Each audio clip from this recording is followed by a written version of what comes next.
டீப்பா எல்லாம் ஜெபிக்கணுங்கிறதுக்காக கர்த்தர் நாம இந்த வார்த்தையை ஆசீர்வதிக்கிறோம். சோதரிக்கிறோம் ஆண்டவரே. கர்த்தரே இந்த வார்த்தையின் மூலமாக ஆண்டவரே என்னை நீர் பலப்படுத்தும். இந்த மாதிரி ஆண்டவரே எல்லாரையும் நீர் பலப்படுத்தி அந்த வார்த்தையின் மூலம் நாங்கள் நடக்க எனக்கு கிருபை பாராட்டும். முதல்ல சோர்ந்து போகாம ஜெபிக்கணும். லூக்கா 18:1 நம்ம எப்படி எல்லாம் ஜெபிக்கணும்னு இடைவிடாம ஜெபிக்கணும். அது படிங்க இருங்க வேணும்ல சொல்லிடுறேன். சோர்ந்து போகாம ஜெபிக்கணும், இடைவிடாம ஜெபிக்கணும். நான் சொல்லிடுறேன். கருத்தோட ஜெபிக்கணும். அப்புறம் நம்ம ஊக்கத்தோட ஜெபிக்கணும், விசுவாசத்தோட நம்பிக்கையோட ஜெபிக்கணும். அப்புறம் கர்த்தருக்கு கீழ்ப்படிஞ்சு ஜெபிக்கணும், கெஞ்சி ஜெபிக்கணும், பொறுமையோட இருக்கணும், கருத்தோட இருக்கணும், மேன்மையா ஜெபிக்கணும், கேள்வி கேட்காம கீழ்ப்படிஞ்சு ஜெபிக்கணும். இதெல்லாம் பத்தி நான் இப்ப சொல்ல போறேன். இதுக்காகலாம் நம்ம எப்படி எல்லாம் ஜெபிக்கணும் அப்படிங்கிறதுனால முதல்ல ஒரு லூக்கா 18:1 படி. சோர்ந்து போகாமல் எப்பொழுதும் ஜெபம் பண்ண வேண்டும் என்பதை குறித்து அவர்களுக்கு அவர் உவமையை சொன்னார். 8 வரைக்கும் வசனம் இருக்கு, நம்ம படிக்க வேண்டாம். நான் நிறைய வசனம் சொல்லலை, ஏன்னா எல்லாரும் தெரியும். ஆனா அந்த கதையை மட்டும் சொல்றேன். இப்ப அது ஒரு ஸ்திரீ எனப்படுவோம் போய் நாயாட்டு போய் எனக்கு நாயம் கிடைக்கும்னு சொல்லி ரொம்ப சோர்ந்து அடிக்கடி ஜெபிப்போம். அவரோட புடுங்கல் தாங்காம நம்ம என்ன பண்றான், எண்ணெய் விசாரிச்சு அந்த ஜபத்துக்கு வலு கொடுத்தான். அது மாதிரி நம்ம கூட ஒருவேளை நமக்கு ஐயோ அழுத்து போயிட்டு கூட நிறைய நாளைக்கு கேட்கறாங்க. அந்த நான் 21 வருஷம் அவருதான் ஜெபிச்சா வரலையேன்னு. ஆனாலும் கரெக்டா செய்வார். ஆனால் நம்ம இடைவிடாம ஜெபிக்கணும், ஜபத்தை விடக்கூடாது, சோர்ந்து போகக்கூடாது. சோர்ந்து போயிடணும். அவர் பலன் கொடுத்து சத்துவத்தை பெருக செய்கிறாங்க. ஏசியா 40:29 படிக்க வேண்டாம். அந்த மாதிரி நம்ம சோர்ந்து போகாம இருக்கணும். அப்படி கர்த்தருக்கு பலன் கொடுப்பேன். அப்புறம் அந்த மாதிரி சோர்ந்து போகாம ஜெபிக்கிறது நல்லது. இடைவிடாமல் ஜெபிக்கணும். விட்டுட்டு அழுத்து போயிடுவாங்க. எல்லாரும் சில பேர் நாம ஜெபிச்சேன் வரவே இல்லை, நடக்கவே இல்லை அப்படின்னு விட்டுருவாங்க. அப்படி விடக்கூடாது, இடைவிடாம ஜெபிக்கணும். அந்த 1 தெசலோனிக்கேயர் பாருங்க, 1 தெசலோனிக்கேயர் 5:17 இடைவிடாமல் ஜெபிக்கணும். தெசலோனிக்கேயர் 5:17 இடைவிடாமல் ஜெபம் பண்ணுங்கள். நம்ம இடைவிடாம ஜெபிக்கணும், சோர்ந்து போகாம ஜெபிக்கணும், இடைவிடாம ஜெபிக்கணும். அந்த மாதிரி லூக்கா 1:4 பாத்தீங்கன்னா ஏசப்பா நம்ம எப்படி ஜெபிக்கணும்னு சொல்றாரு. அதை மட்டும் படிங்க. 1:4 அவைகளை ஒருங்காய் உமக்கு எழுதுவது எனக்கு நலமாய் தோன்றிற்று.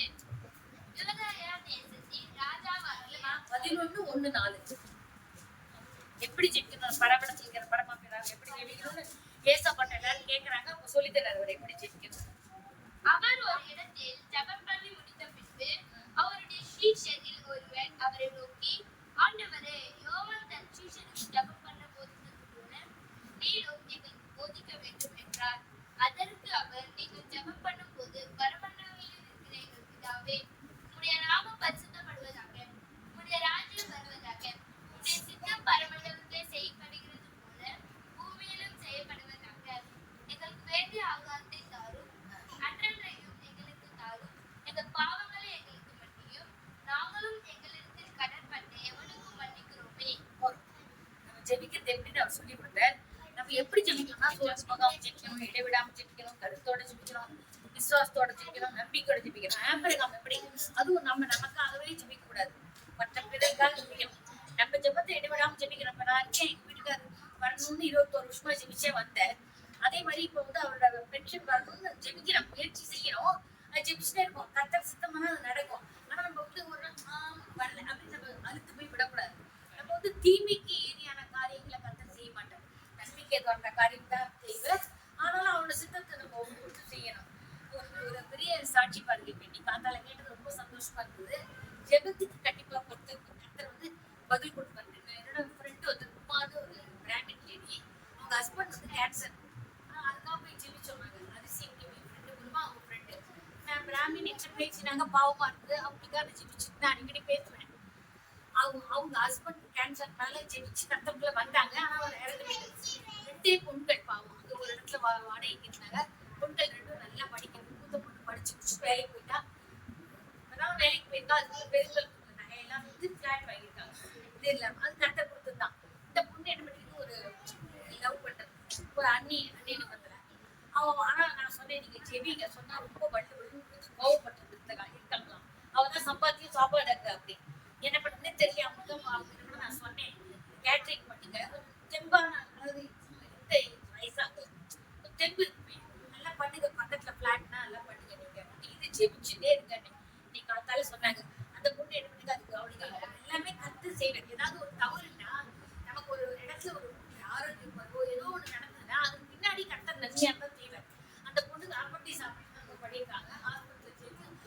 வீட்டுல எல்லாம் இன்ஃபுளுன்ஸ் எல்லாம் கொடுத்து கவனிச்சு எல்லாம் பண்ணாங்களா. வீட்டுக்கு வந்து நிறைய ஜெபிச்சிருக்காங்க.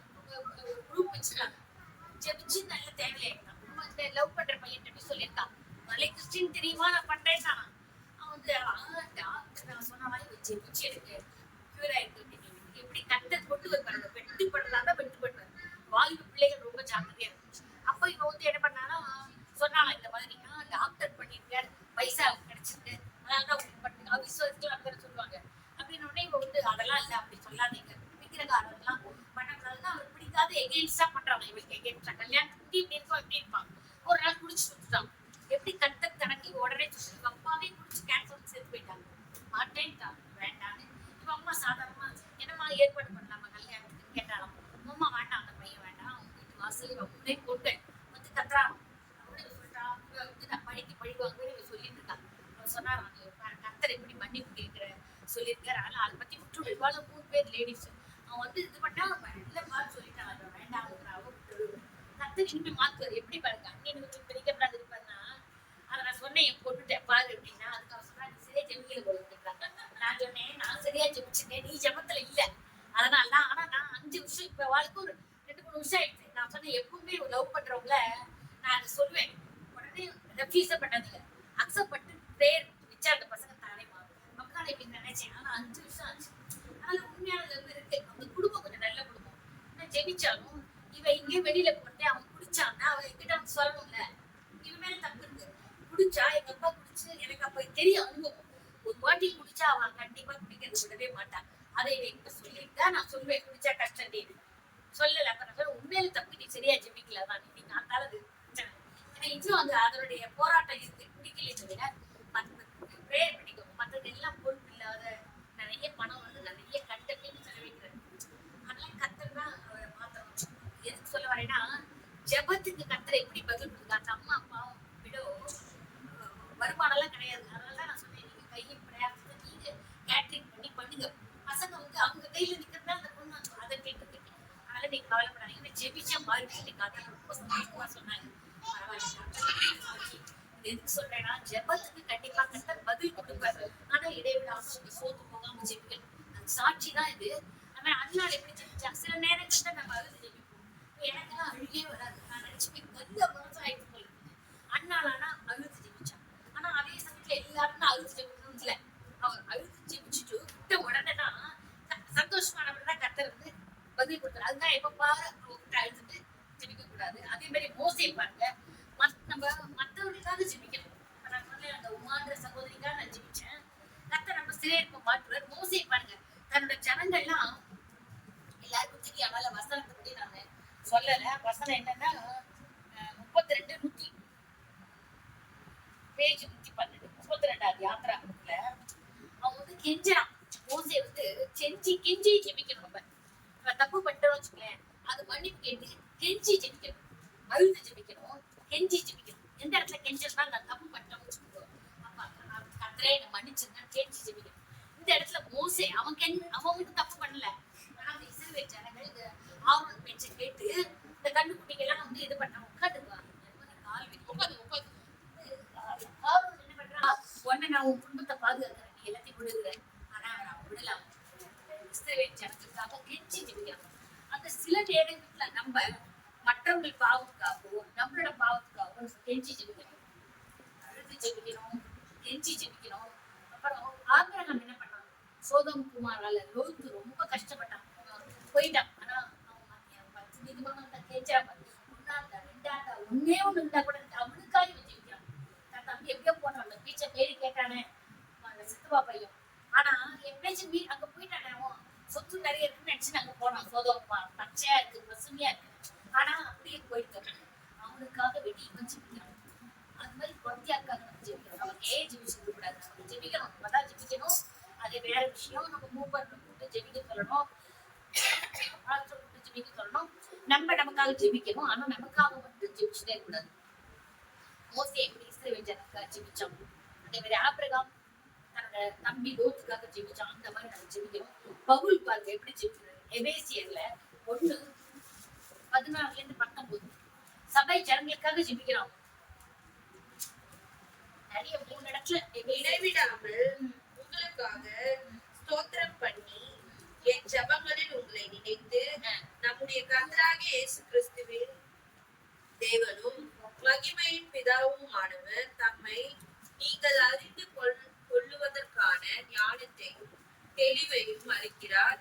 ஆவியை உங்களுக்கு தந்தரள வேண்டும் என்றும் தாம் நம்மை அழைத்ததினாலே நமக்கு உண்டாயிருக்கிற நம்பிக்கை இன்னதென்றும் பரிசுத்தவான்களிடத்தில் தமக்கு உண்டாயிருக்கிற சுதந்திரத்தினுடைய மகிமையின் ஐஸ்வர்யம் இன்னதென்றும் தாம் கிறிஸ்துவை மரித்தோரிலிருந்து எழுப்பி அவரிடத்தில் நடப்பித்த தமது பலத்த சத்துவத்தின் வல்லமைப்படியே விசுவாசிக்கிறவர்களாகிய நம்மிடத்திலே காண்பிக்கும் தம்முடைய வல்லமையின் மகா மேன்மையான மகத்துவமும் இன்னதென்றும் நீங்கள் அறியும்படிக்கு அவர் உங்களுக்கு பிரகாரம் உள்ள மனக்கணக்குகளை கொடுக்காது இடைவிடாமல் யாருக்கா ஜெபிக்கிற சபைக்காக ஜெபிக்கிறாங்க. இப்படி இருக்கீங்க, எனக்கு சந்தோஷமா இருக்கு, உங்களுக்காக நான் எப்பவும் ஜெபிக்கிறேன். அந்த மாதிரி நம்மளும் பக்தியாருக்கா ஜெபிக்கிறோம். அதே எபேசியர் 3 பாருங்க 16-19 நீங்கள் அவருடைய ஆவியினாலே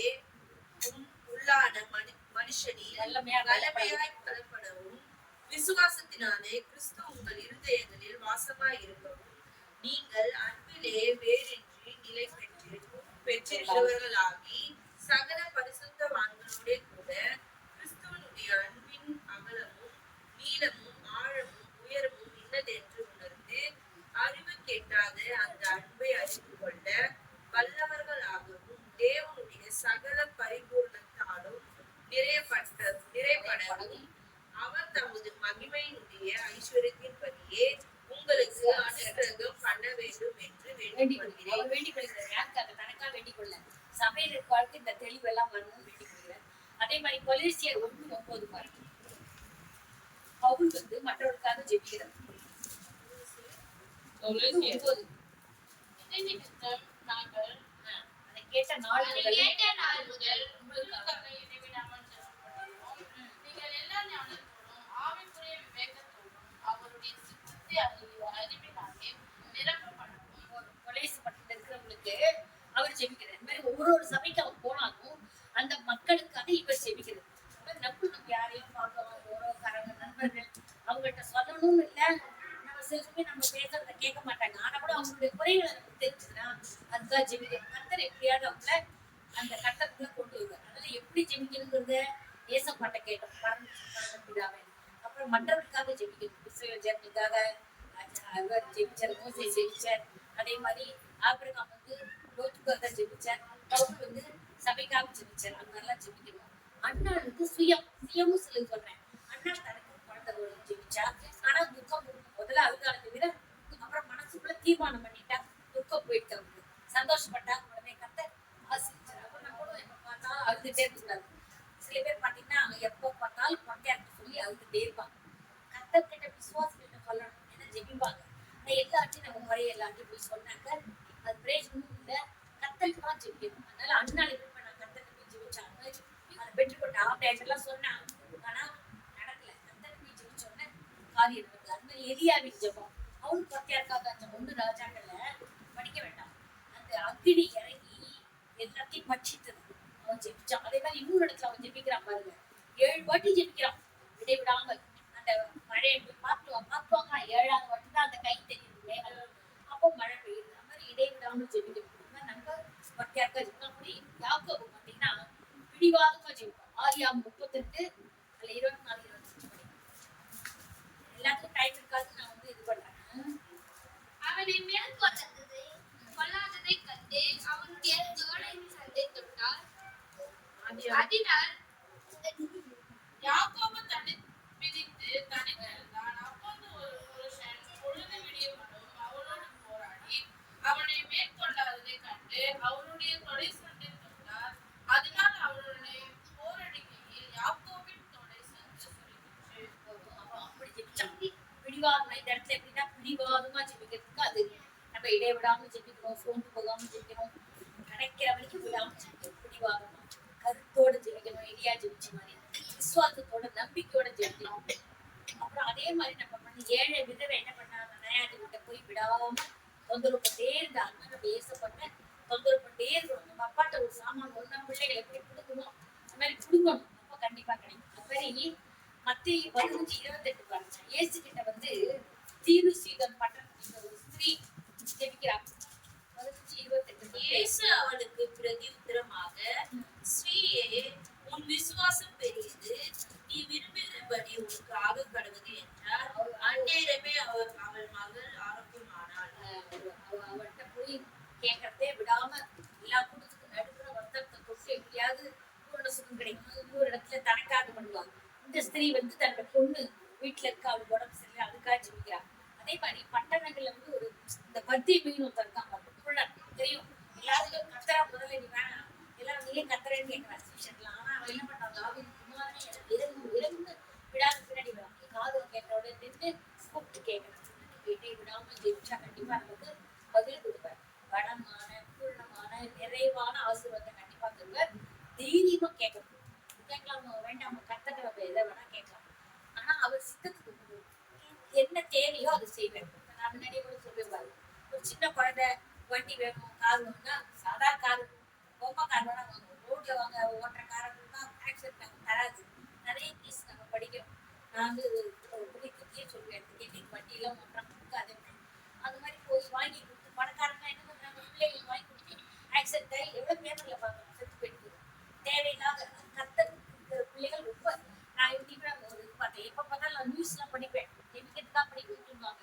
வீட்டுக்காரன் சொன்னார், நான் உடனே பேர் பார்ப்பேன். ஒரு கிறிஸ்டின் பாருங்களேன், ஹஸ்பண்ட் ஒய்ஃப் ஆகும். அவளுக்கு ஒய்ஃபுக்கு வந்து கேன்சர், அதுக்காக ஹஸ்பண்ட் ஒய்ஃப் சாகடிச்சு ஹஸ்பண்ட் தாங்க செத்து குழந்தைன்னு சொல்லிச்சு.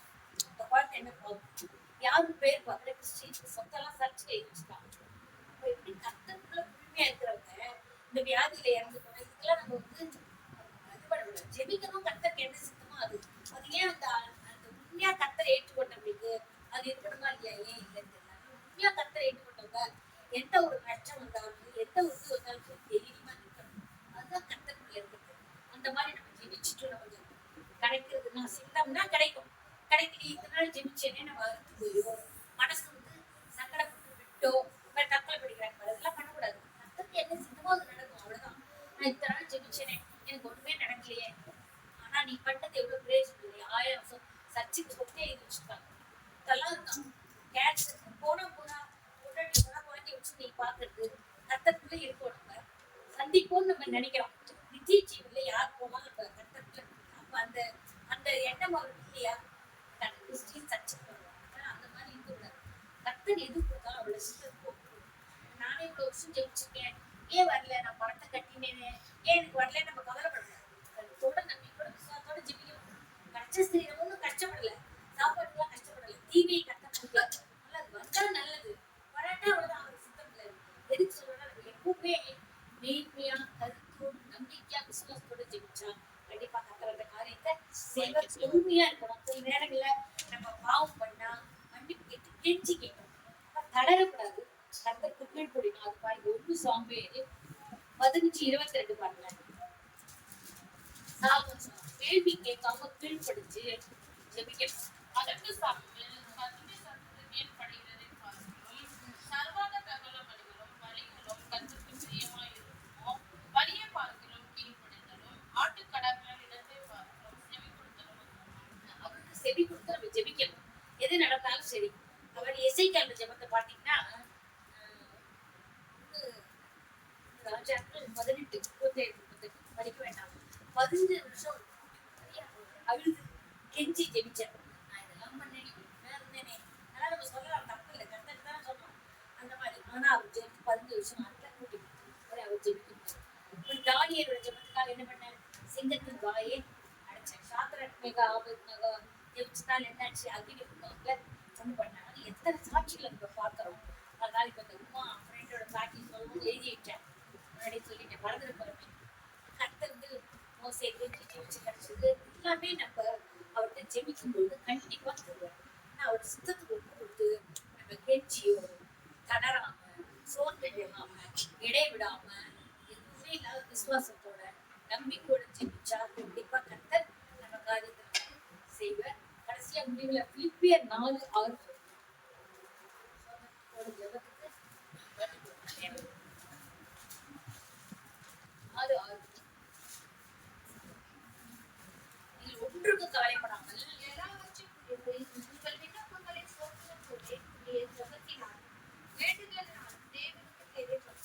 அவருக்கு தெரியும் நம்ம ஜெபத்தின் மூலமா என் நிலைமை இப்படி இருக்கு அப்படின்னு அவருக்கு தெரியாதா அப்படின்னு நினைப்பாங்க சில பேர். ஜெபத்தில் ரொம்ப தெரியப்படுத்தணும்னா நம்ம அவர்கிட்ட கேட்கிறோம்னு அர்த்தம். ஸோ நம்ம கேட்டாதான், பிள்ளைகள் கேட்டாதான் பெட்ரோல் வாங்கி தருவாங்க. ஆனா நம்ம கேட்டாதான் கர்த்தர் அந்த வேண்டுதலுக்கு நிறைவேற்றுவாங்க. ஜெபத்தின் மூலமாக நம்ம சோர்ந்து போகாம, இடைவிடாம, நம்பிக்கையோட, விசுவாசத்தோட, கருத்தோட ஜெபிக்கணும். நமக்காக மட்டும் இல்ல, மற்றவர்களுக்காக, நம்ம தேச ஜனங்களுக்காக, நம்ம அக்கம் பக்கம் உறவினர்களுக்காக, நண்பர்களுக்காக, எல்லாருக்கும் நமக்கே ஜெபிக்காத மற்றவர்கள்